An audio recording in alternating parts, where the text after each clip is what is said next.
Hello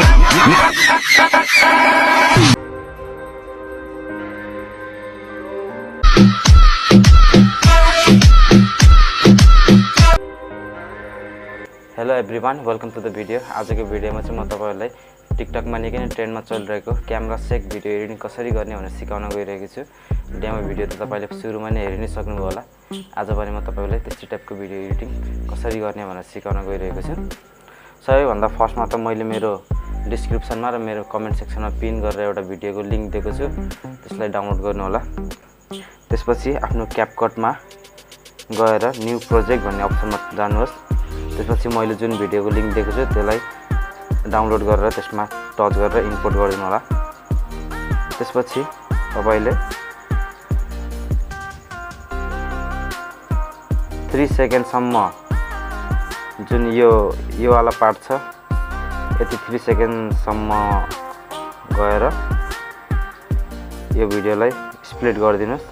त्यसपछि बाँकीको भिडियोलाई delete गरिदिनुस् अनि यसको यो वाटरमार्क पनि तपाईले डिलिट गरिदिनु होला। त्यसपछि तपाईले यसमा यहाँ प्लस वाला आइकन जुन दिएको छ त्यसमा टच गरेर आफ्नो 4 वटा फोटो एड गर्नु होला।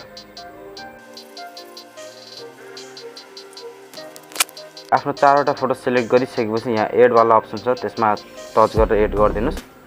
त्यसपछि सबै फोटोमा यहाँ टच गरेर यहाँ स्टाइल वाला अप्सन छ, त्यसमा गएर यहाँ सेकेन्ड वाला अप्सनमा क्यामेरा सेक भनेर लेखेको छ, त्यसलाई एप्लाई गरिदिनु होला। यस्तै गरेर आफ्नो 4 वटै फोटोमा क्यामेरा सेक इफेक्टलाई एप्लाई गरिदिनुस्।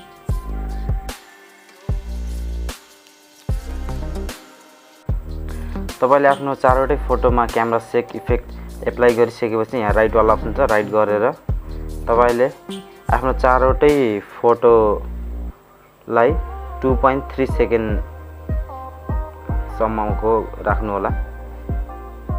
4 वटै फोटोलाई यहाँ हेर्न सक्नुहुन्छ 2.9 सेकेन्ड छ, यसलाई चाहिँ तपाईले 2.3 सेकेन्ड गराउनु होला।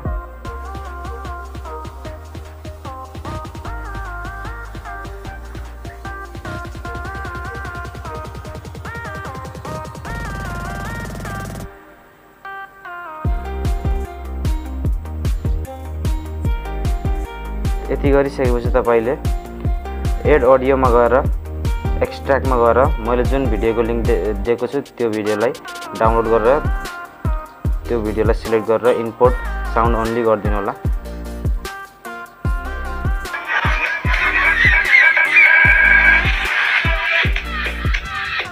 यति गरेपछि तपाईको भिडियो कम्प्लिट तरिकाले एडिट हुन्छ। अब चाहिँ तपाईले यहाँ माथि हेर्न सक्नुहुन्छ एक्सपोर्ट वाला अप्सन छ, त्यसमा टच गरेर एक्सपोर्ट गर्नु होला। हस्त आजको भिडियो यति नै। मन परेमा लाइक शेयर सब्स्क्राइब गर्न नभुल्नु होला। यदि तपाईहरुलाई एडिटिङमा केही समस्या आएको छ भने मेरो इन्स्टाग्राम अथवा मेरो फेसबुक पेजमा गएर मेसेज गर्न सक्नुहुन्छ। हस्त, धन्यवाद।